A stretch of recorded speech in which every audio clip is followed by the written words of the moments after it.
Bonsoir tout le monde, bonsoir et bonne journée mondiale de l'hypertension artérielle.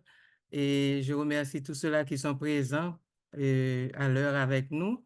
Et nous avons accordé 3 minutes et comme le programme est quand même assez long et intéressant, je le crois. Donc, on va tout de suite commencer. Et là, si vous avez des questions, après chaque intervention, vous pourrez soit lever la main ou écrire dans le chat pour adresser vos questions. Donc là, je suis le docteur Nancy Charles-Larcros, directrice exécutive de la FADIMAC, interniste, diabétologue. Et là, nous allons commémorer la journée mondiale de l'hypertension artérielle. C'est la première cause de décès en Haïti et dans la majorité des pays.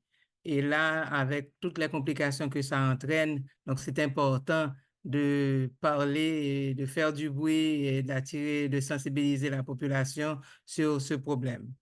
Donc, sans plus tarder, nous allons parler de la Journée mondiale du diabète qui, cette année, est considéré le thème qui est aussi choisi, c'est mesurer votre tension artérielle correctement, gérez-la et vivez plus longtemps.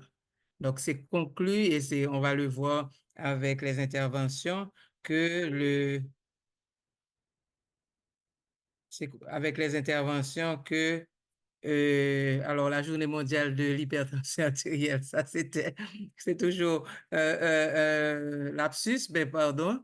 Donc, la journée mondiale de l'hypertension artérielle, et là, il faut mesurer votre tension artérielle correctement, gérer-la et vivre plus longtemps. Et ça a été prouvé que qu'un patient est hypertendu et qu'il surveille sa tension artérielle, pas de façon et inquiétante continuelle, mais lorsqu'il surveille sa tension et qu'il s'assure que les chiffres sont bons, eh bien là, il vit plus longtemps parce qu'il a moins de complications.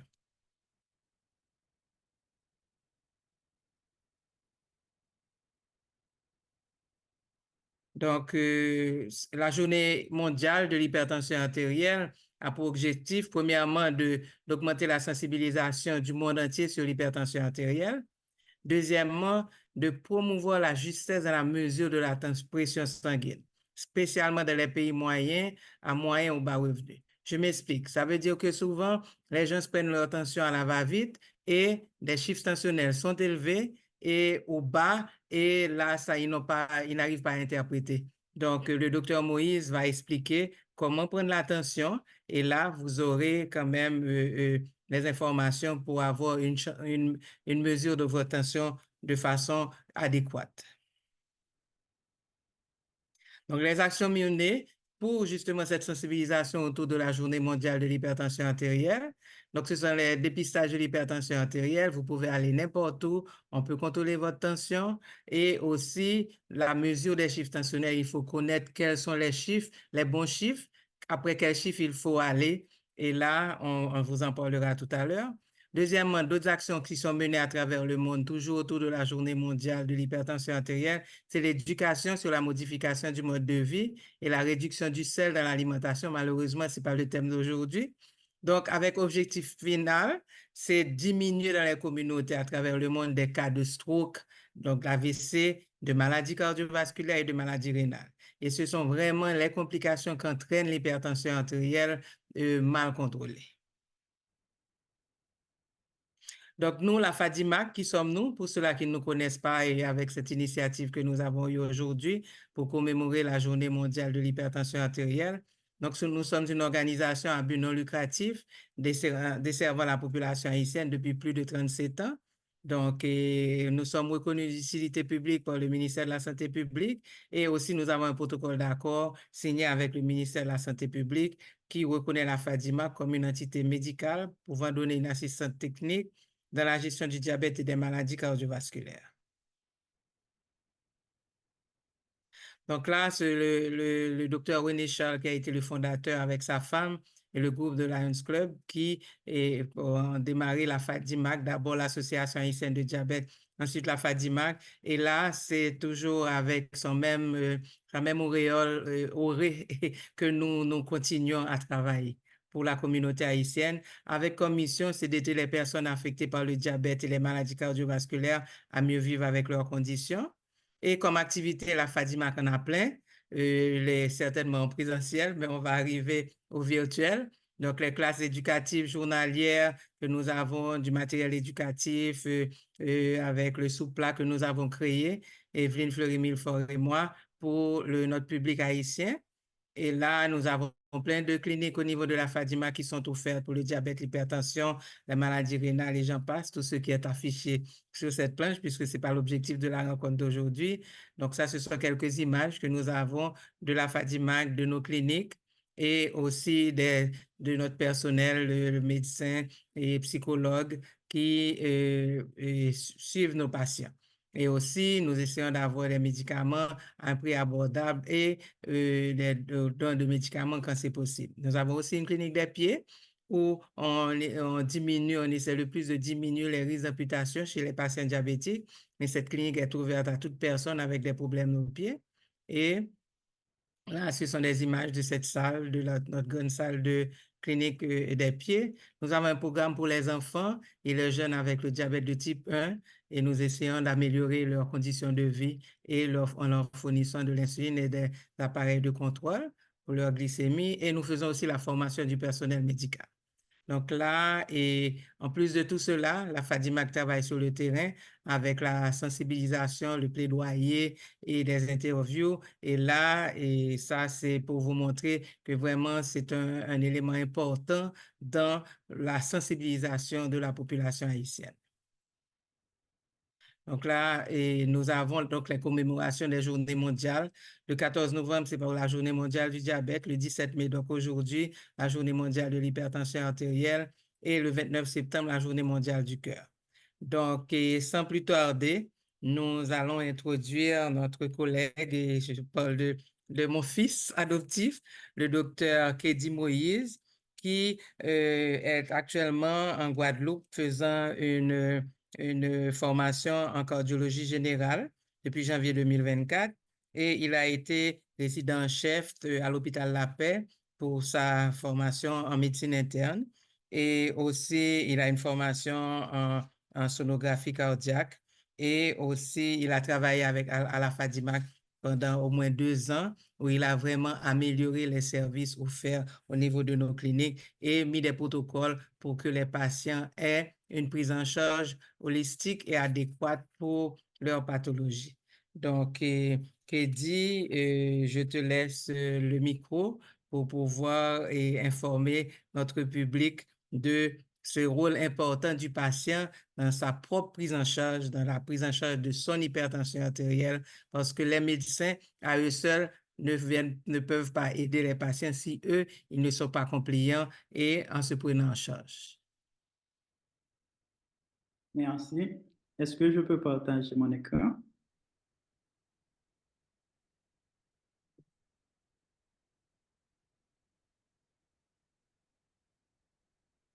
Tu peux partager, Kédi.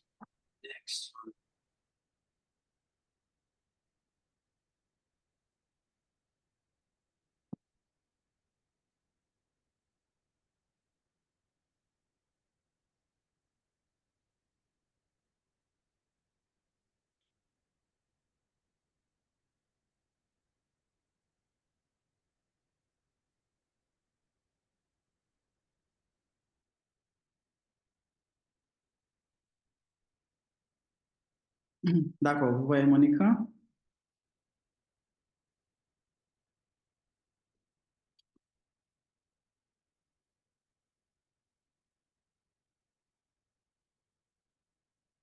Allô? Oui, on arrive à voir ton écran. OK. Bonjour, bienvenue à tout le monde à cette commémoration de la Journée mondiale de l'hypertension. C'est un plaisir pour moi de participer à cette collaboration. Je suis Kédi Moïse, je suis interniste formé à l'hôpital La Paix. Je travaille encore pour la Fondation haïtienne de diabète et de maladies cardiovasculaires. Je suis actuellement candidat au DIU de échocardiographie clinique chez l'adulte à l'Université Sorbonne à Paris et stagiaire associé en cardiologie pour le début de ma formation en cardiologie au Centre hospitalier de la Basse-Terre en Guadeloupe. Aujourd'hui, nous allons parler d'un sujet capital. Il s'agit du rôle du patient dans la gestion de l'hypertension artérielle. Et cette question de la gestion de l'hypertension artérielle par le patient est un des points capitaux dans la gestion globale de cette maladie. Pour cette présentation, nous allons suivre ce sommaire. D'abord, une petite introduction avec des idées globales sur l'hypertension artérielle. Il y aura une partie un peu plus spécifique pour les médecins qui suivent cette présentation. Ensuite, nous allons parler de l'impact de la participation du patient dans la prise en charge. Quand on parle d'hypertension artérielle, on parle en gros d'une propriété que possède le système circulatoire. Donc, ce système fonctionne comme tout réseau qui distribue un liquide, donc qui a des propriétés propres. Ces propriétés sont des propriétés physiques. Donc, de ce fait, ce sont des variables continues. La tension artérielle, donc, est une variable continue. Mais pour bien l'étudier à un certain point, il a fallu quand même considérer un chiffre de façon arbitraire. Mais ce chiffre n'est pas pour autant à 100% arbitraire, parce qu'il s'agit d'une limite au-delà duquel les bénéfices d'une intervention thérapeutique dépassent les risques de laisser le patient sans traitement. L'hypertension artérielle est un problème très répandu dans le monde. Selon l'OMS, qui a publié le rapport sur l'hypertension artérielle en 2019, son rapport global, c'est un phénomène qui recouvre près de 40% de la population de diverses régions du monde et globalement, la prévalence est autour de 33%. Donc, ce qui est pire, selon les chiffres de l'OMS, la couverture de traitement n'arrive dans la plupart des cas pas à 50%. La plupart des régions ont une prévalence une couverture de traitement qui avoisine 40-50%. En Haïti, pour nous aussi, c'est un très grand problème. Pourquoi nous disons que c'est un très grand problème? Dans les pays en développement, pour nous classons les maladies cardiovasculaires et principalement l'un des plus grands facteurs de risque, c'est l'hypertension artérielle. Ces maladies représentent une cause importante de mortalité et de morbidité. Morbidité, c'est-à-dire handicap et tout ce qui peut réduire l'espérance de vie. Donc, l'OMS s'est fixé comme objectif, d'ici l'horizon 2025, de réduire de 25% la mortalité liée aux maladies cardiovasculaires. En Haïti, nous faisons des efforts, même si ces efforts ne sont pas toujours, ne portent pas toujours des fruits à cause de la situation conjoncturelle du pays. Mais quand même, il y a un certain travail qui se fait en vue d'atteindre ces objectifs de l'OMS. En 2006, la première grande étude de prévalence sur les facteurs de risque cardiovasculaire a été publiée en Haïti. Donc, il s'agit de l'étude PREDIAP qui a montré une prévalence de l'hypertension artérielle de 47% dans la zone métropolitaine de Port-au-Prince. Notez bien qu'il s'agit d'une étude qui recouvre l'ensemble de l'aire métropolitaine de Port-au-Prince. Donc, une étude de prévalence a été reprise en 2019 par les centres GESTIO. Là, ils ont couvert 4 quartiers pauvres de la capitale, dans la zone avoisinant Martissan et le quartier de Village de Dieu. Donc, la prévalence autour de cette zone est de 20,3%. Donc, il s'agit de chiffres qui sont quand même très importants. Donc, cela nous donne beaucoup de travail à considérer. Donc, ici, nous retournons au rapport global de l'OMS concernant l'hypertension artérielle. En haut, à gauche, on voit en comparaison la prévalence en Haïti et la prévalence globale.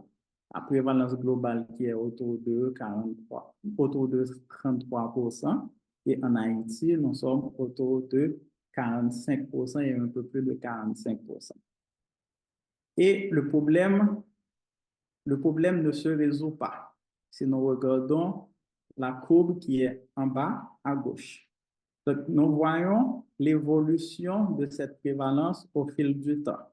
Et d'ici l'horizon 2025, nous voyons que la prévalence de l'hypertension artérielle non contrôlée a tendance à augmenter.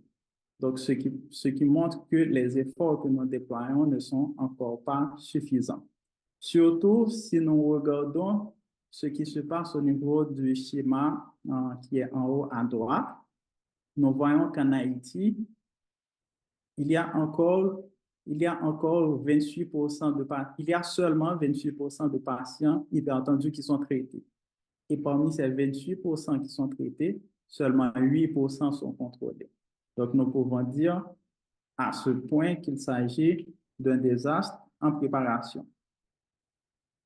Tout à l'heure, nous avons parlé de chiffres qui ont été choisis au-delà desquels il faut faire un traitement, parce que le traitement est plus bénéfique que de laisser le patient sans traitement. Donc, il y a plusieurs classifications qui ont été créées en ce sens. Il y a la classification de JNC8 qui a été publiée en 2002, qui est l'une des principales classifications de référence.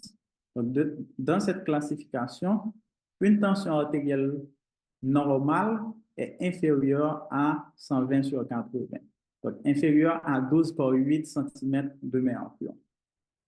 À partir de 12 par 8, donc, il s'agit d'une préhypertension. À partir de 14 par 9, il s'agit d'une hypertension de stade 1. Et à partir de 16 par 10, une hypertension de stade 2. Regardez à gauche, à droite, je veux dire, ces chiffres sont nettement liés à une augmentation de la prévalence de la maladie coronarienne et des accidents ischémiques au niveau du cerveau. Donc, au fur et à mesure que ces chiffres augmentent pour une population de 40 à 89 ans, au fur et à mesure que ces chiffres augmentent, nous voyons le risque d'avoir une de ces pathologies qui augmente également. Au-delà de la classification de JNC8, nous avons deux autres classifications qui sont très suivies. Parce que ces deux classifications, pour les établir, on avait utilisé des études vraiment précises qui permettent de diminuer encore mieux les risques d'avoir une maladie coronarienne ou un accident ischémique cérébral lié à l'hypertension artérielle. Il s'agit de la classification de la CCAHA et de la CCAHA, c'est le Collège américain de cardiologie. Et il y a aussi la classification de l'ESC, le Collège européen de la Société européenne de cardiologie. Regardez la définition de la CCAHA. Pour toute tension qui est supérieure ou égale à 13 par 8 cm de mercure, on est déjà dans l'hypertension artérielle. La normale, c'est quand c'est inférieur à 12 par 8. Et ici, stade 1, c'est déjà à 13 par 8. Donc, 13 par 8 est déjà considéré comme un stade où il faut une intervention. Pas forcément une intervention médicamenteuse, qui va dépendre des autres facteurs de risque cardiovasculaire. Mais à ce stade, il faut quand même une intervention. Et à partir de 14 par 9, là, on est déjà en stade 2. Et à ce stade, il faut quand même une intervention médicamenteuse. Maintenant, pour expliquer de façon plus poussée ce que c'est que l'hypertension artérielle, rappelez-vous que tout à l'heure, nous avons parlé de propriétés physiques d'un système où circule un liquide. Donc, ce système a des propriétés physiques. Il y a un débit et une résistance. Donc, c'est ce débit et cette résistance qui conditionnent ce qu'on appelle la pression artérielle. La pression dépend de ces deux paramètres. Le débit cardiaque dépend de l'éjection systolique, donc le volume de sang qui laisse le ventricule gauche à chaque minute, et la fréquence cardiaque. Et en plus de ce débit, il y a la résistance qui dépend de la structure des vaisseaux et de leur capacité à bien fonctionner. Nous allons d'abord commencer avec la fréquence. La fréquence cardiaque, si nous ne parlons pas du système nerveux intrinsèque au cœur, est dépendant du système nerveux autonome. Donc, ce système nerveux autonome qui comprend le système sympathique et le système parasympathique. Donc, ce sont les réflexes adrénergiques qui peuvent moduler la tension artérielle, soit à court terme ou à long terme. Quand c'est à court terme, les réflexes adrénergiques peuvent moduler à eux seuls la tension artérielle. Mais pour le long terme, c'est en accord avec la réponse volumique et le système hormonal. Donc, les principaux acteurs qui entrent en jeu dans ce système, c'est l'épinéphrine ou l'adrénaline, la noradrénaline et la dopamine.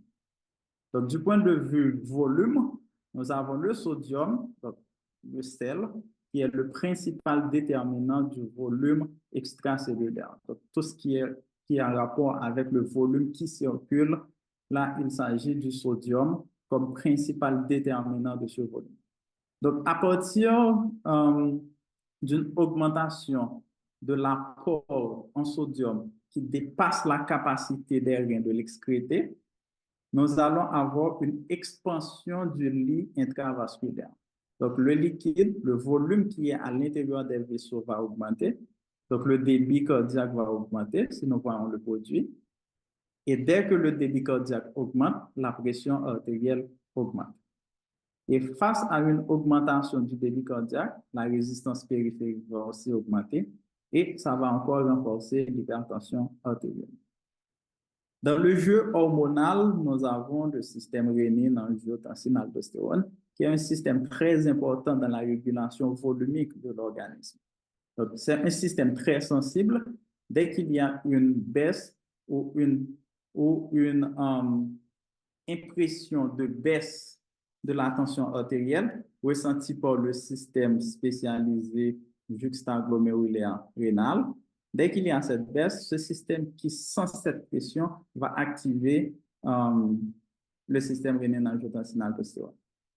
Donc, l'angiotensine, en fait, la rénine va convertir l'angiotensinogène en angiotensine 1 et l'angiotensine 1 est convertie en angiotensine 2 sous l'effet de l'enzyme de conversion.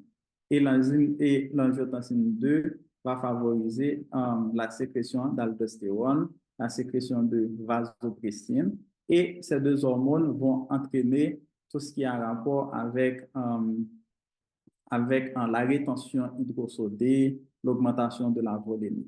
Et aussi, l'angiotensine 2, rappelez-vous, c'est un puissant vasoconstricteur. Donc, ce puissant vasoconstricteur va fermer les vaisseaux de façon à ce que le liquide soit maintenu, le lit volumique soit maintenu. Donc là, nous avons parlé du système, du système adrénergique et aussi du système volumique. Donc, ce qu'il y a, c'est le contenu. Maintenant, le contenant, ce sont les vaisseaux. Les vaisseaux également conditionnent l'hypertension artérielle. Donc, quand il y a tout changement au niveau de la structure, au niveau de la mécanique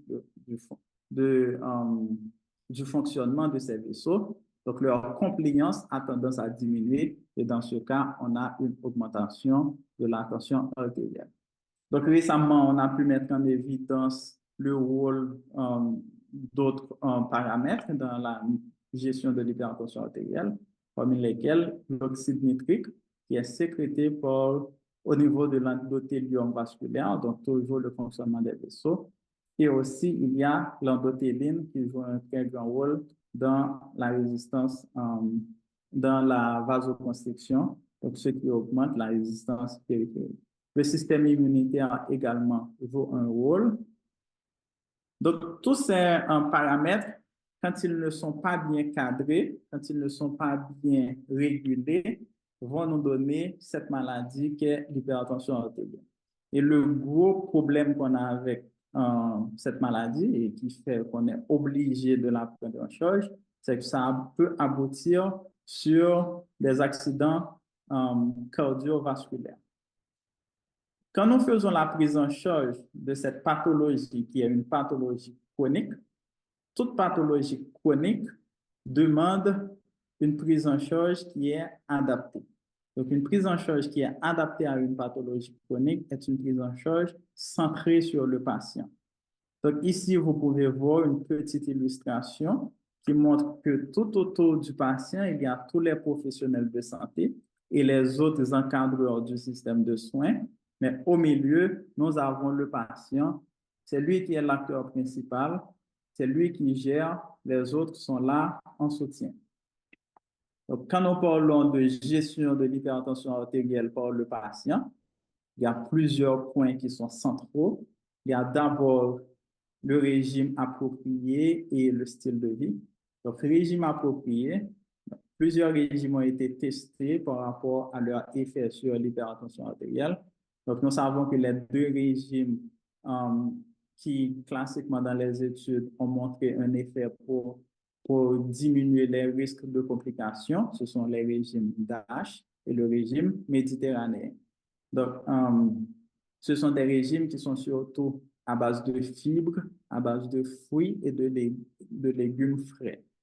Donc, en plus du régime, il y a le style de vie. Le style de vie, c'est surtout un style de vie actif où on combat la sédentarité, où on évite les toxines comme l'alcool, le tabac et les drogues dures. Il y a aussi des médicaments qu'il ne faut pas négliger. Donc c'est tout un ensemble. Il ne s'agit pas de choisir le régime au détriment des médicaments. C'est tout un ensemble. Et il y a également l'autosurveillance. L'autosurveillance, c'est ce qu'on néglige le plus souvent, surtout chez nous. Ici, le médecin parle tout le temps au patient à propos du régime, du style de vie et des médicaments. Et le patient, dans sa gestion personnelle, il sait qu'il doit respecter un régime pauvre en sel, riche en potassium.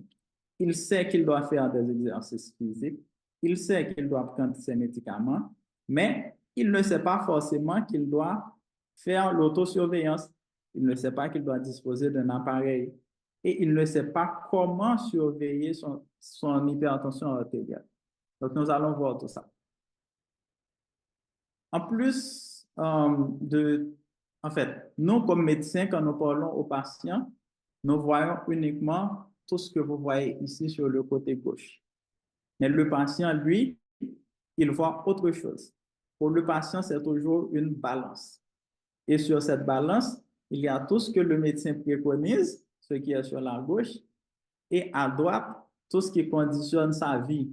Donc, ce sont des déterminants sociaux, culturels, économiques de la santé. Donc, l'humeur du patient est sur la balance, de même que sa situation financière et sociale, et même la qualité de son domicile. Donc, si nous ne prenons pas en compte ces aspects qui sont en dehors de la clinique, nous allons passer à côté d'un bon contrôle de la tension artérielle. Et nous n'allons pas vraiment inclure le patient dans la gestion de son hypertension. Parce que pour le patient, gérer son hypertension veut dire non seulement gérer tout ce qu'il y a à gauche, mais aussi gérer tout ce que nous voyons à droite. Et aussi, il y a les effets secondaires des médicaments. En général, les médecins prescrivent et ne se préoccupent pas des effets secondaires. Mais par contre, le patient, dans sa gestion personnelle, connaît les effets secondaires. Il note les effets secondaires, parfois en parle au médecin. Il y en a qui n'en parlent pas au médecin parce qu'ils ne veulent pas se faire repousser, mais il s'agit de certaines complaintes qui sont vraiment à prendre en compte. Par exemple, les diurétiques thiazidiques, nous savons que ce sont des médicaments qui peuvent déclencher une crise de goutte, qui peuvent renforcer une intolérance au glucose et qui peuvent provoquer des troubles de l'équilibre hydroélectrolytique. Ainsi de suite pour toutes les classes d'antihypertenseurs que nous utilisons, les IEC, les bêta-bloqueurs, etc. Le point où il nous faut insister, c'est surtout l'autosurveillance. Les autres paramètres, les patients les gèrent très bien. D'ailleurs, quand ils viennent en clinique, ils reportent tout ça. Mais l'autosurveillance, c'est le point qui est le plus souvent négligé. Parce que la plupart des gens ne savent pas vraiment comment faire l'autosurveillance. En règle générale, en milieu extra-hospitalier, il est important de se surveiller pour plusieurs raisons. D'abord, on peut identifier une hypertension de la blouse blanche qui ne nécessite pas forcément un traitement significatif du point de vue médicamenteux. Mais par contre, on peut identifier aussi une hypertension masquée. Donc, un patient qui vient en clinique avec toujours une bonne tension, mais chez lui, la tension artérielle est élevée. Là, la plupart du temps, cette tension élevée va provoquer des accidents cardiovasculaires plus loin. Et il faut traiter cette hypertension comme une hypertension qu'on diagnostique de façon courante à la clinique. C'est aussi important pour faire la surveillance de l'effet de la thérapie qu'on utilise, s'il faut modifier les médicaments ou pas. C'est important pour confirmer s'il s'agit d'une hypertension artérielle résistante, parce que parfois on entend parler d'hypertension artérielle résistante, mais ce n'est qu'à la clinique où un stress ou une anxiété augmente un peu la tension artérielle, mais il n'y a pas forcément une hypertension artérielle résistante. Ça sert aussi à surveiller la tension artérielle au cours de la grossesse. Donc, deux types de mesures peuvent être réalisées. Donc, ce sont les deux techniques les plus souvent utilisées. Il y a la MAPA, qui est une méthode vraiment très précise, qui est la mesure ambulatoire de la pression artérielle. En fait, le dispositif est placé en clinique et le patient porte ce dispositif, qui est un tensiomètre, pendant 24 heures. Et toutes les 15 à 30 minutes, pendant la journée, l'appareil prend la tension artérielle et enregistre dans son système. Et au cours de la nuit, toutes les 60 minutes, l'appareil enregistre la tension artérielle. Et l'appareil va faire un rapport au médecin. Ce rapport, c'est la moyenne de la tension artérielle du jour et la moyenne de la tension artérielle de la nuit. Par contre, l'autosurveillance, c'est une autre méthode. Ce n'est pas un appareil spécialisé. Cet appareil n'est pas placé en clinique, mais c'est le patient qui s'achète son appareil et qui l'utilise à domicile. C'est une méthode qui est très simple et qui est encouragée parce que c'est la méthode préférée des patients. Donc, tout ce que le patient préfère, si ça a un avantage du point de vue morbimortalité, c'est ce que nous-mêmes nous allons préconiser. Donc, si on compare la MAPA et l'autosurveillance que fait le patient, nous pouvons voir que la MAPA, dans l'étude qui a été publiée par Piper, la MAPA présente une supériorité en termes de prédiction des complications cardiovasculaires dans le futur. Mais par contre, l'autosurveillance a deux grands avantages par rapport à la MAPA. Rappelez-vous la balance que fait le patient. Sur cette balance, il y a tous les facteurs socio-économiques. Donc ici, ça entre typiquement en jeu. Donc l'autosurveillance a l'avantage du coût et l'avantage de l'acceptation par le patient. Mais nous avons un grand avantage avec la MAPA, qui est la prédiction des complications cardiovasculaires. Donc nous n'allons pas faire un choix catégorique de la MAPA au détriment de l'autosurveillance. Et nous n'allons pas faire un choix de l'autosurveillance de façon catégorique au détriment de la MAPA. Il s'agit de trouver un moyen d'utiliser les deux méthodes en complémentarité. La plupart du temps, le patient peut utiliser l'automesure à domicile et à des moments bien précis, le médecin peut préconiser la MAPA. En pratique, vous voyez une illustration ici de comment se présente un rapport de MAPA. Donc, à gauche, vous voyez un patient qui, pendant le jour, a une tension artérielle qui, en moyenne, est autour de 13 par 8 et le soir, c'est autour de 13 par 7. Donc, c'est toujours une hypertension artérielle qui ne varie pas vraiment. Mais par contre, à droite, vous voyez un patient qui, pendant la journée, ça augmente, mais la nuit, on voit la courbe qui plonge pendant son sommeil et au lever, la tension artérielle recommence à augmenter. Donc, le problème, c'est surtout des pics d'hypertension artérielle pendant la journée, mais au fil de la nuit, la tension artérielle est tout à fait correcte. Ce n'est pas une hypertension artérielle qui est très soutenue pendant tout le cycle des 24 heures, mais qui a des fluctuations pendant la journée. Il faut quand même prendre en charge cette hypertension avec des médicaments, mais il faudra adapter les médicaments à ce cycle que nous voyons ici. Donc, quand nous utilisons l'autosurveillance, la MAPA, donc les chiffres sont différents en fonction de l'outil que nous avons en main pour diagnostiquer l'hypertension artérielle. Donc, à la clinique, généralement, je préfère utiliser les chiffres du Collège américain de cardiologie. Donc, au-delà de 130 sur 80 mm de mercure, et même à ce chiffre, on est déjà dans l'hypertension artérielle confirmée. Donc, dès que l'autosurveillance donne ce chiffre, ou que la MAPA donne ce chiffre, là, nous avons déjà une hypertension artérielle. Mais par contre, quand nous comparons les chiffres de la MAPA et les chiffres de l'autosurveillance pour la mesure pour, pour la surveillance de l'hypertension artérielle, nous pouvons prendre des décisions sur comment le patient doit se surveiller. Donc, quand c'est inférieur à 130 sur 80, la tension artérielle est contrôlée. Nous sommes dans la zone verte.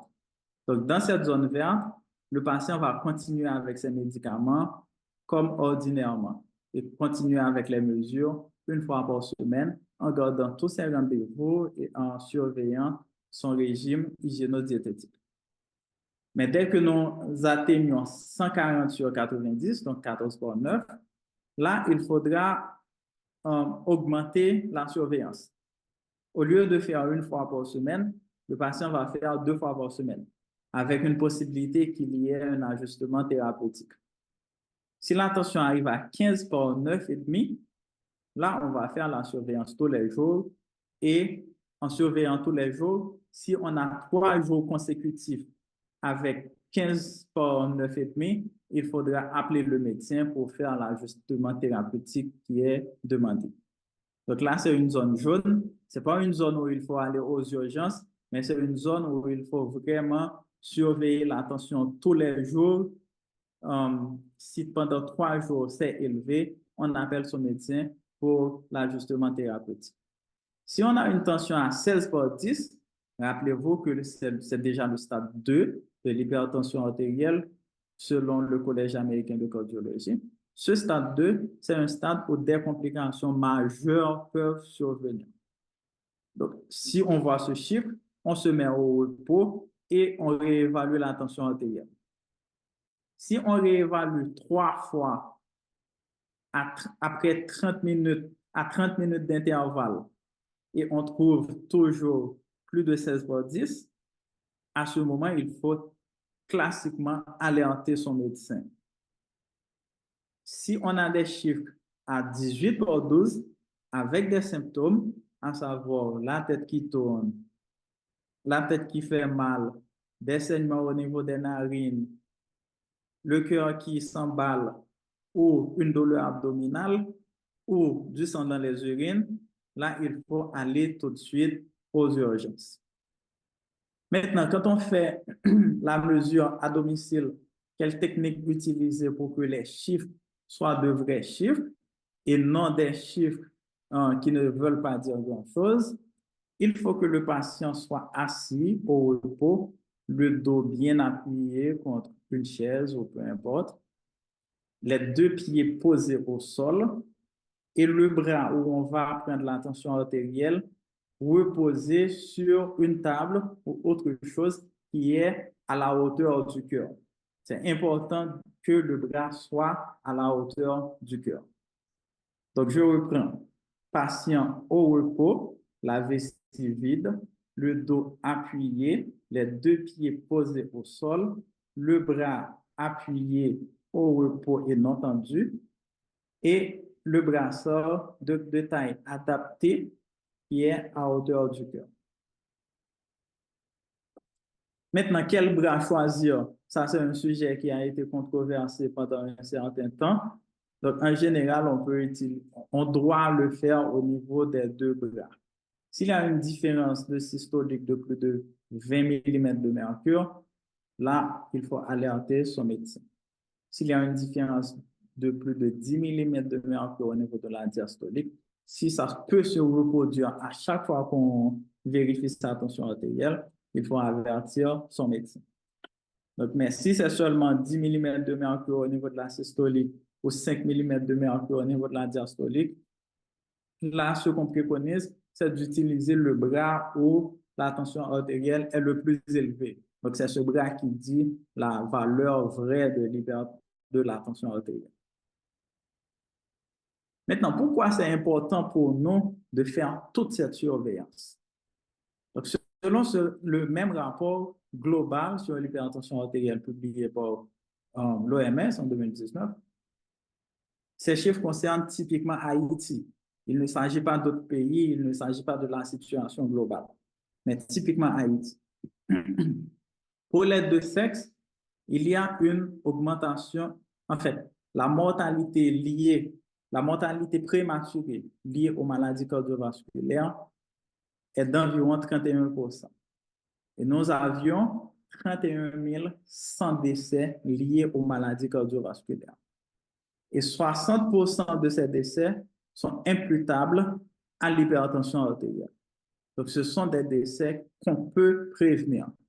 Donc, si on peut prévenir ces décès, il faut le faire. C'est un travail que nous devons faire d'ici 2027. Au-delà de tout ce que nous devons faire pour remettre le pays à son niveau normal, ce travail aussi est un travail très important. Maintenant, quels sont les outils que nous pouvons utiliser ou que nous devons utiliser pour notre tension artérielle? Ça, c'est un autre débat et c'est le sujet de la prochaine présentation. Parce que la méthode est importante, mais les outils sont également très importants. Donc, de ce fait, je vous remercie d'avoir assisté à ma présentation et je vous laisse avec le Dr. Lorco qui va parler des outils de mesure de la tension artérielle. Merci, Dr. Moïse, pour cette brillante présentation. Évidemment, bon, là, je vais répondre à quelqu'un qui a écrit pourquoi ça n'a pas été fait en créole. Nous avons des amis francophones sur la plateforme, donc on voulait qu'ils comprennent aussi. Donc, juste pour qu'il n'y ait pas de jaloux, quand même, il y a certaines expressions pour l'hypertension. Et là, c'est vraiment important qu'on mette le doigt là-dessus parce que souvent, les gens vous disent, moun sa mourir sans pas prendre carbone. Eh ben, l'hypertension, c'est le plus grand tueur parmi les maladies chroniques. Ça, c'est un. Deuxièmement, il y a aussi où ils pensent que l'hypertension artérielle n'est pas dangereuse. Ça veut dire que, comme vous n'avez pas de symptômes, eh ben, il n'y a pas besoin d'occuper ça. Eh ben, c'est là le danger. Et le docteur Moïse vous a parlé vraiment de l'impact de l'hypertension, des chiffres tensionnels élevés dans la et les chiffres tensionnels élevés qui entraînent des complications. Donc là, c'est ça. Maintenant, donc on va continuer. Et si vous avez des questions, vous pouvez les adresser sur le chat ou lever la main après la présentation pour permettre un meilleur débat entre les différents participants. Donc, sans plus tarder, moi, je me lance dans la partie où nous allons parler de la médecine virtuelle, puisque actuellement en Haïti, nous avons pas mal de soucis pour pouvoir gérer nos patients. Donc, la FADIMAC s'est mise à niveau. Et comme au début, on a parlé de tous les services que nous avions institués au niveau du local, même de la FADIMAC. Donc, et aussi comme autre espace là et que nous n'avons pas mentionné, mais qui est sur le terrain, nous avons une nouvelle succursale, notre première succursale en province qui se situe à Jérémie. Et là, cette équipe a commencé à travailler et c'est fou le nombre d'hypertendus que nous trouvons et sur le terrain qui ne savent pas qu'ils le sont et même déjà des jeunes avec des complications d'AVC, donc de stroke. Et là, ça aurait pu être évité si le dépistage était fait et si on prenait le temps de contrôler sa tension. Alors, parfois, on trouve la tension élevée, on dit, ah, c'est pas un problème, comme je ne sens rien, eh bien là, c'est là le danger. Et aussi, le docteur Moïse a parlé de la prise de la tension artérielle. Si je me permets d'ajouter, qu'il dit il faut que la personne soit au repos depuis une trentaine de minutes. On dit parfois 10-15, mais je pense que 30 minutes, c'est pas trop. Et deuxièmement, que cette personne n'ait pas fumé ni consommé de l'alcool avant la prise de la tension artérielle. Et autre point, donc, nous, à la FADIMAC, voyant la difficulté des patients à arriver pour bénéficier de nos services, donc, on a créé un système de consultation et virtuelle à distance. Donc, et nous offrons des consultations nutritionnelles, diabétologiques et psychosociales. Et les procédures sont les suivantes, soit contacter la FADIMAC via téléphone. Vous pouvez inscrire ce numéro, on va les laisser après lors des discussions par WhatsApp ou bien par courriel. Nous ne sommes pas encore malheureusement à la phase où on peut aller, cliquer, mettre sa carte de crédit et ainsi de suite. Donc, ça va arriver.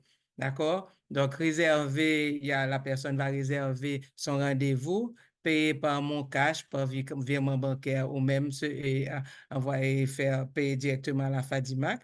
Et sinon, par les autres moyens, et suivre les instructions transmises par la FADIMAC pour le jour du rendez-vous.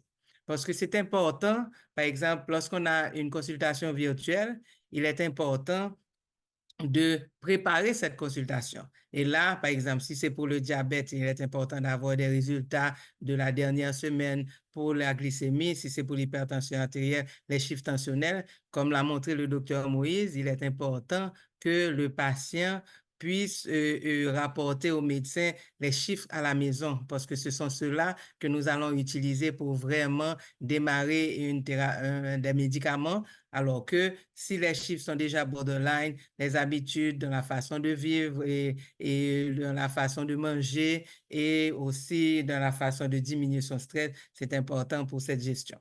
Donc, comme instruction que la FADIMAC demande, c'est la liste des médicaments et les dosages que le patient prend, le poids en livres ou en kilos et la taille en centimètres. Ça nous permet de calculer ce qu'on appelle l'indice de masse corporelle pour voir si le patient a d'autres facteurs de risque associés à l'hypertension artérielle et certainement la tension artérielle et le rythme cardiaque fait à la maison. Donc, pour les consultations diabétologiques qui durent 30 minutes, vous pourrez même si vous n'allez pas faire de consultation, aller sur notre page web qui est FADIMAC, FHADIMAC.org, où nous avons des vidéos, des Zooms que nous avions eu antérieurement, parlant des complications et de l'hygiène de vie. C'est important lorsque le patient sait déjà être informé pour que lui, il puisse aller et rencontrer le médecin pour cette consultation diabétologique. Il en est de même pour la consultation nutritionnelle où nous avons un Zoom sur la nutrition et donné par Mme Evelyne Fleury-Milfort. Et nous avons aussi pour les consultations psychosociales par M. Napoléon à la FADIMAC. Et là, nous avons un YouTube sur la gestion du stress. Donc, et en plus de tout ça, nous offrons des séances éducatives à distance. Donc, déjà sur notre website, ils sont gratuits. Mais si la personne veut avoir une consultation personnelle et personnalisée, donc elle peut s'adresser directement à la FADIMAC. Et aujourd'hui, nous avons le lancement d'un nouveau produit et c'est une association de la FADIMAC avec Aquanova. Et fait Aquanova FADIMAC qui est en Haïti, qui représente maintenant Aquanova. Et là, nous avons Aquanova est une compagnie qui a été fondée et enregistrée en 2013 aux États-Unis. Donc, c'était par un groupe de médecins, d'informaticiens, d'administrateurs d'entreprises et de financiers. Et là, ça nous permet ils ont mis sur pied plusieurs appareils qui permettent de mesurer différents paramètres chez le patient, à savoir si c'est pour le diabète, c'est avec le lecteur glycémique. Si c'est pour la tension artérielle, c'est avec un tensiomètre, mais il y a aussi un appareil qui, je vais vous les montrer tout de suite, qui peuvent et contrôler la tension artérielle et contrôler la glycémie. Et aussi, si la personne a des maladies cardiovasculaires associées, une décompensation cardiaque, a eu un antécédent de crise cardiaque, il est important de se gérer. Et si le patient est en excès de poids, nous avons aussi, comme montre cette photo, des balances et que le patient peut utiliser. Donc ici, nous avons, c'est un oxymètre pour prendre la saturation en oxygène, un thermomètre qui prend pardon, la température du patient, un lecteur glycémique, mais aussi qui calcule les corps cétoniques, surtout si le patient risque de tomber en coma acidocétosique. Ici, c'est l'appareil que nous avons d'ailleurs expérimenté en Haïti, qui a non seulement un tensiomètre, mais un glucomètre aussi, donc un lecteur glycémique, et qui, lorsque le patient l'utilise, ça enregistre l'information et la transmet en temps réel sur la plateforme. Donc, vous voyez que l'appareil est ici, le patient l'utilise alors qu'il est chez lui. Donc là, et cette machine de contrôle envoie à un chip téléphone sur l'appareil. Donc, elle envoie ces informations sur la plateforme de l'Aquanova qui maintenant le transmet au médecin, à la FADIMAC ou au médecin traitant du patient.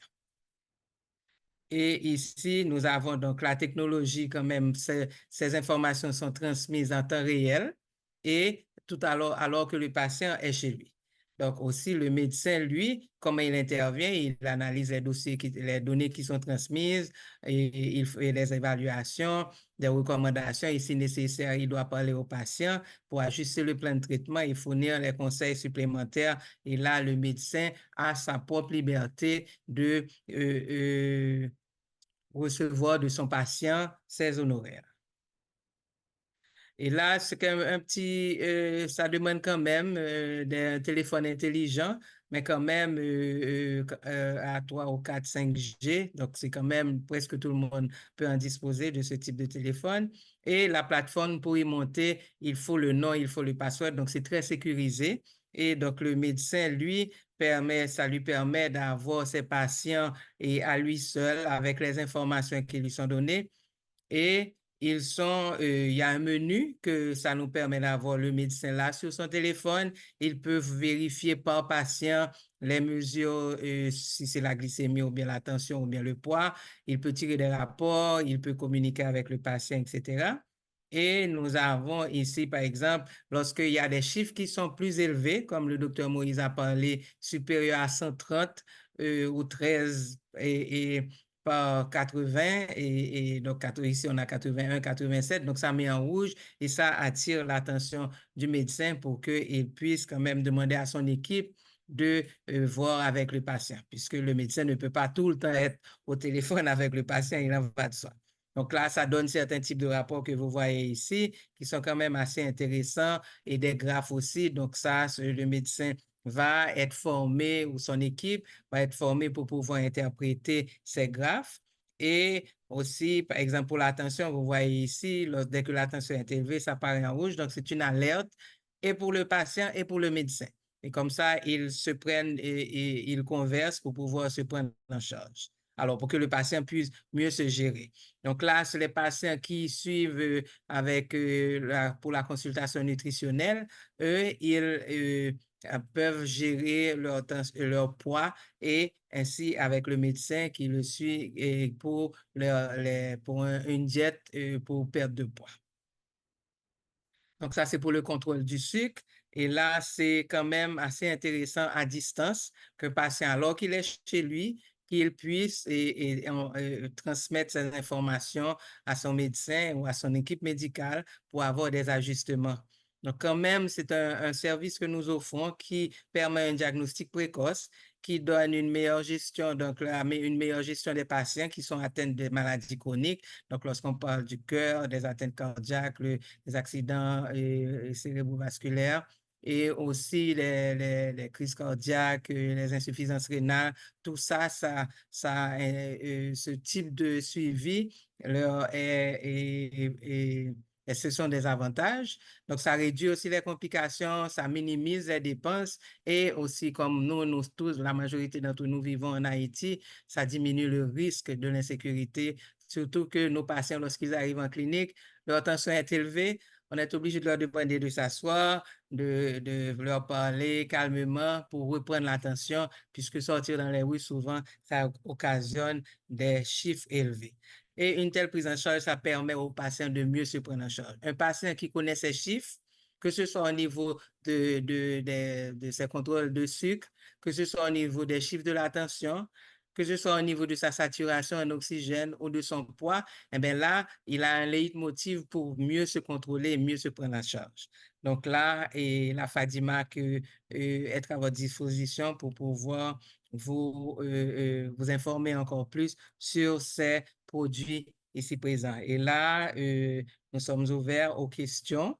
Et donc, déjà, au niveau du chat, donc là, si vous avez des questions, vous pouvez lever la main ou alors est-ce que vous pouvez m'envoyer le document, s'il vous plaît? Là, ce serait mieux d'écrire à la FADIMAC et comme ça, avec plaisir, on pourrait vous faire parvenir les informations. Vous pourrez peut-être utiliser le français et le créole à tour de rôle pour accommoder tout le monde.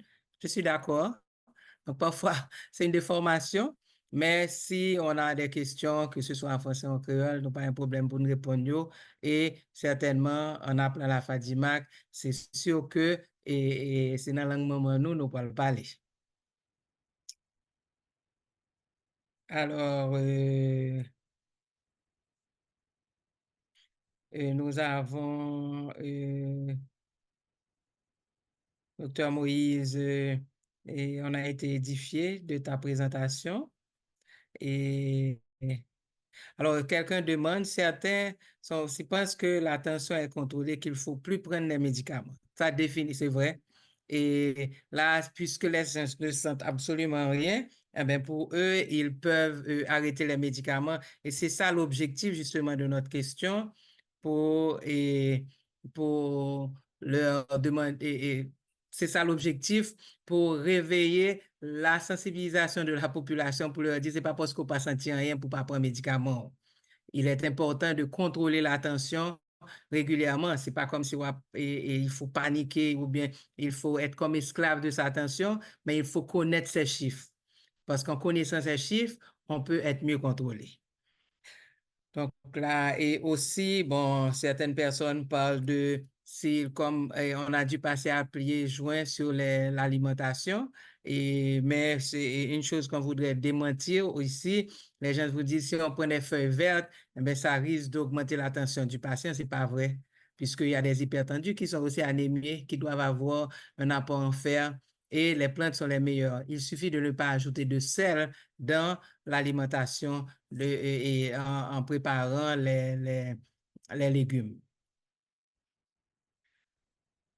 Une question, Kédi, si tu peux répondre et ouvrir ton micro.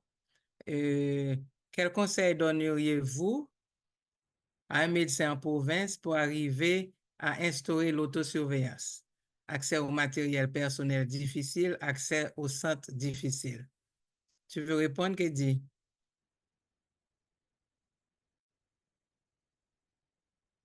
En réalité, l'automesure de la tension artérielle n'est pas compliquée. Et ce qu'il faut, c'est surtout l'éducation. Montrer aux gens comment bien faire l'automesure. Parce qu'il s'agit d'appareils qui sont peu coûteux pour le moment. Peut-être autrefois, c'était beaucoup plus coûteux, mais pour le moment, c'est peu coûteux. On peut même se procurer de ces appareils à la FADIMAC.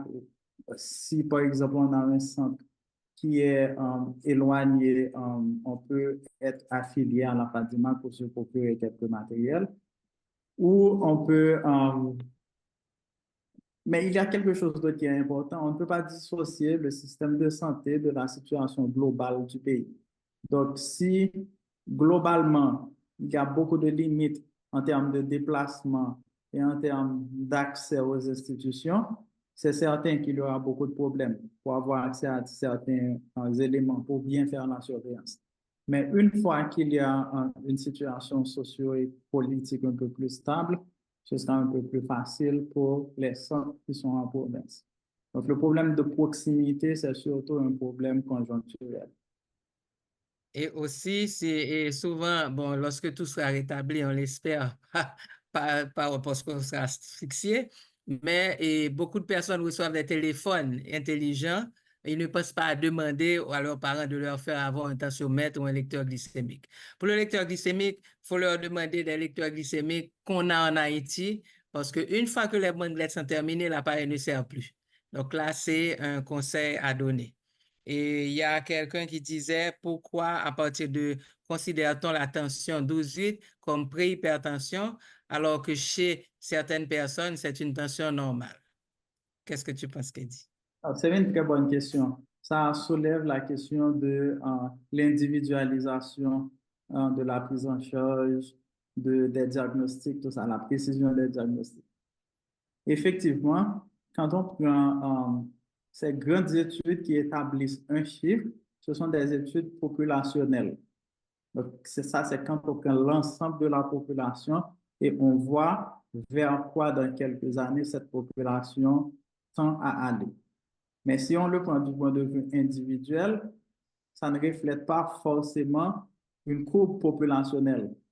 Donc, dans ce cas, euh, c'est le médecin qui connaît très bien son patient. C'est pourquoi la médecine, ça doit se faire de façon individualisée. Donc, le médecin doit s'asseoir avec son patient pour très bien connaître son profil et discuter des interventions à faire. Donc, ceci étant dit, à partir d'un certain seuil, on sait qu'il faut quand même une prise en charge médicamenteuse.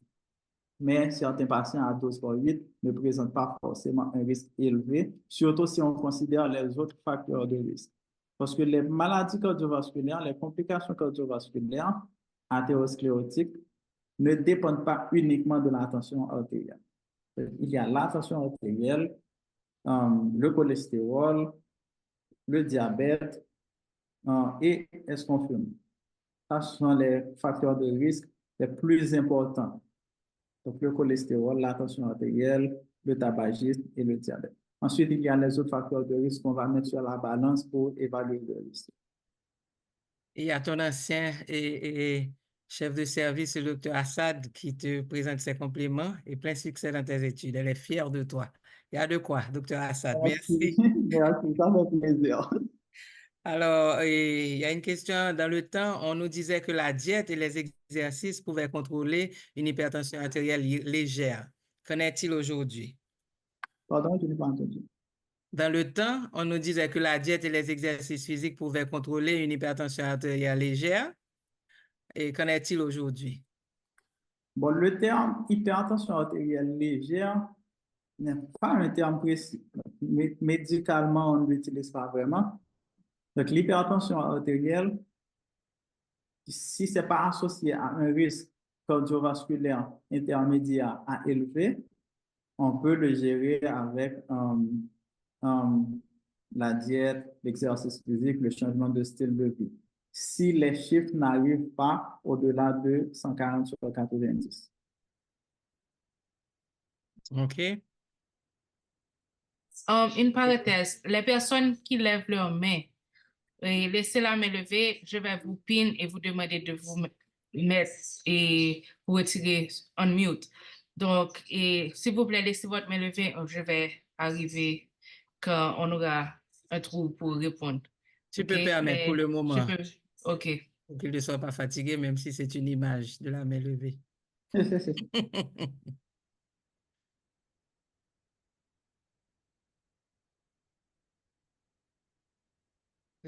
Christelle, tu y vas?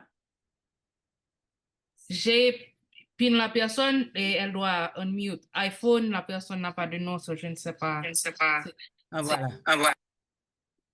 Allô, bonsoir tout le monde. Merci pour cette belle présentation, Dr. Moïse. Alors, ma question concerne une tante qui est hypertendue, mais dont la tension artérielle généralement avoisine 18/7, 17/7. C'est une personne âgée de 91 ans et elle n'a aucun problème. Mais dans ma tête, je pense que ce n'est pas normal d'avoir une systolique à 18 et d'avoir une diastole à 7 ou 6. Qu'est-ce que vous pensez de ça? Bon, là, je ne peux pas donner des conseils médicaux ici dans cette présentation. Il faudra que cette personne voie son médecin. Mais en général, chez les personnes âgées, on a un problème de compliance au niveau vasculaire et ça peut donner une hypertension artérielle systolique isolée.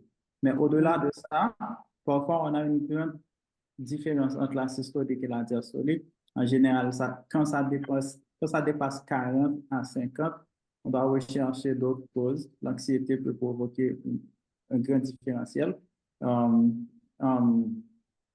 On peut avoir l'insuffisance aortique également qui cause un différentiel loge et aussi les troubles de la thyroïde peuvent provoquer une différentiel loge. Donc, c'est un ensemble de facteurs qu'il faut chercher. On ne peut pas dire lors d'une présentation sans voir la personne vraiment. Voilà le diagnostic. Merci, mais je voulais juste avoir une certaine assurance parce qu'elle tolère, elle n'a pas vraiment de problème. Merci beaucoup. Voilà.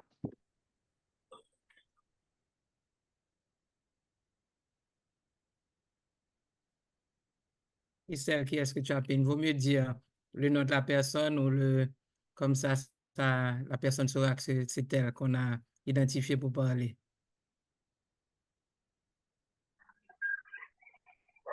Allô? Allô, vous m'entendez? Et on entend surtout le chien. Allô, bonsoir, merci beaucoup. Je suis très inspirée. Merci pour la brillante présentation de Sir Moïse. En fait, moi-même, c'est un souci que j'ai particulièrement avec les gens qui sont en province parce que j'ai eu à faire une expérience avec les patients en MCD en province. Le fait que l'hôpital, en fait, le centre de santé se trouve à une distance très éloignée. Donc, généralement, quand ils viennent en consultation le jour de leur rendez-vous, ils ne veulent pas prendre des médicaments. Malgré les 47 lignes, on insiste pour dire que les médicaments, les antihypertenseurs, on peut le prendre même sans manger et que là encore, même s'ils ne le prennent pas chez eux, ils peuvent venir avec dans leur sac, quand ils sont arrivés au centre de santé. Soit ils nous donnent des excuses pour dire quand ils prennent sa foi, ils ont le vertige, etc.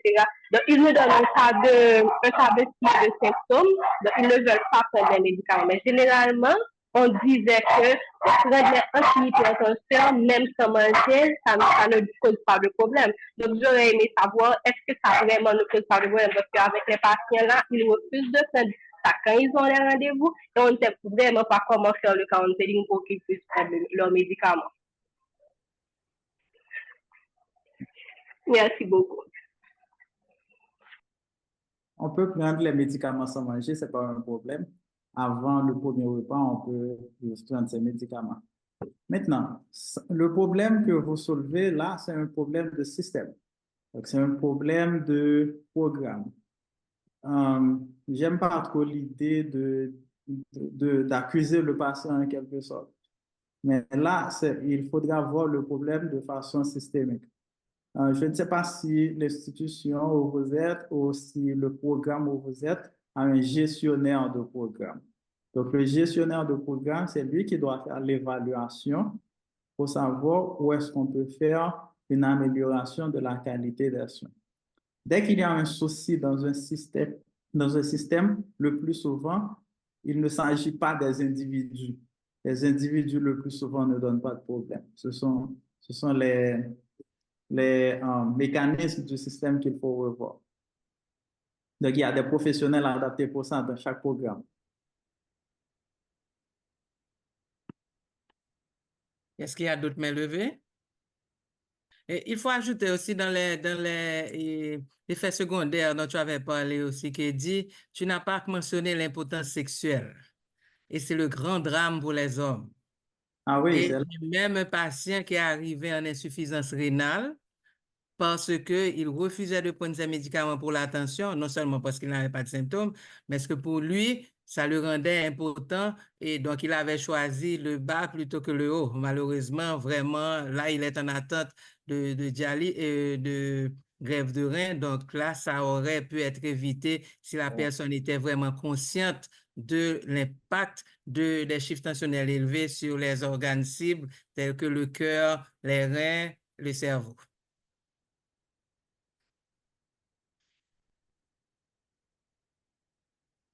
Donc là, Docteur Nancy, oui. et il y a d'autres questions. Si tu veux que je les partage avec toi? Oui, s'il te plaît.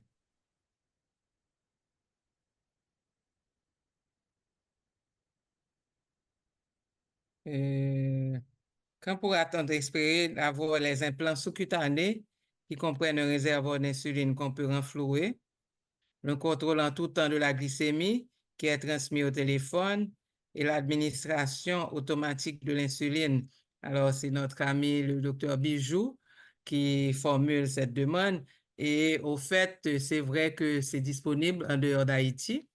Nous, à la FADIMAC et moi, en tant qu'individu, j'ai pris pas mal de contacts avec des médecins aux États-Unis. Bon, j'ai pu trouver quand même une filière. On va voir comment que ça marche pour pouvoir avoir en Haïti ce qu'on appelle les senseurs, les capteurs de glucose. Ce qui se passe, c'est que les organisations, les agences de produits pharmaceutiques qui fournissent pas les agences, donc ceux-là qui produisent ces appareils et qui facilitent la vie des patients, ben pour eux, Haïti n'est pas un pays intéressant puisqu'il n'y a pas assez de personnes qui peuvent acheter.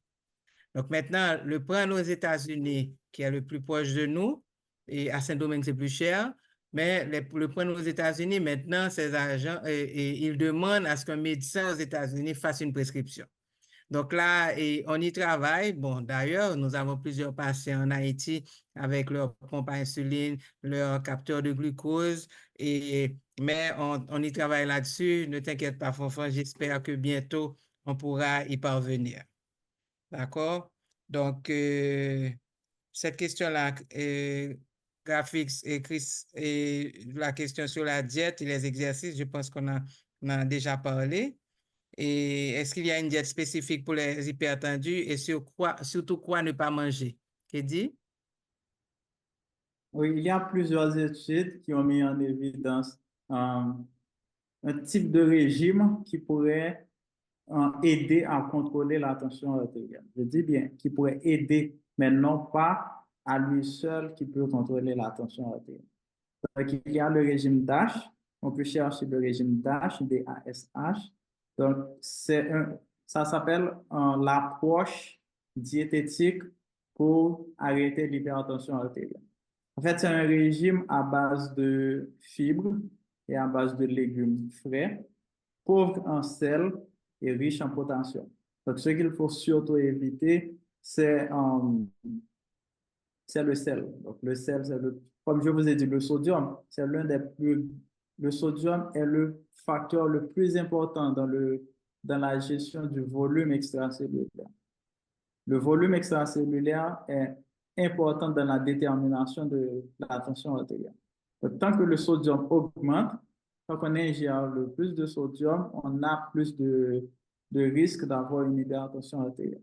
Ce qu'il faut surtout contrôler, c'est le sodium et aussi augmenter l'apport en potassium en consommant des fruits et des légumes frais. Alors, le sodium, pour être concret, c'est les cubes et les salaisons. On peut en manger si c'est ce dont on dispose, mais on doit bien tremper et bouillir pour enlever le sel. Et les conserves qui sont riches en sel. Et maintenant, il y a une pratique en Haïti où les produits énergisants et associés à des cubes, dans notre conception haïtienne, ça augmente la virilité et la puissance de l'homme. Là, il faut déconseiller les patients à les prendre parce que ça donne des pics de la tension et nous avons eu des patients qui sont morts. Alors, malheureusement, on dit que au lieu d'avoir eu la raideur qu'ils espéraient, ils ont eu la raideur cadavérique, malheureusement.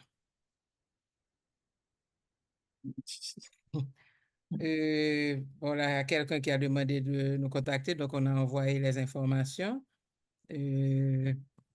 Comme là, on dépasse un petit peu l'heure prévue. Merci pour la présentation. J'ai entendu parler de l'hypertension postpartum. Je voulais savoir quelle prise en charge qu'on devrait prendre en cas de cette situation d'urgence. Qu'est-ce dit? En fait, l'hypertension après la grossesse n'est pas classifiée comme hypertension du postpartum. C'est une hypertension artérielle qui subsiste après la grossesse. Donc, cette hypertension artérielle doit être traitée comme une hypertension artérielle essentielle. Avec habitude alimentaire, exercice et aussi médication si nécessaire. Surveillance comme d'habitude et médicaments si nécessaire. Si tu peux citer les médicaments que la personne peut prendre si elle allait pour la tension artérielle. Il faut surtout éviter les IEC et les... Ça veut dire enalapril, lisinopril, voilà, parce que ça captopril. passe dans le lait maternel et l'enfant peut être exposé à ça.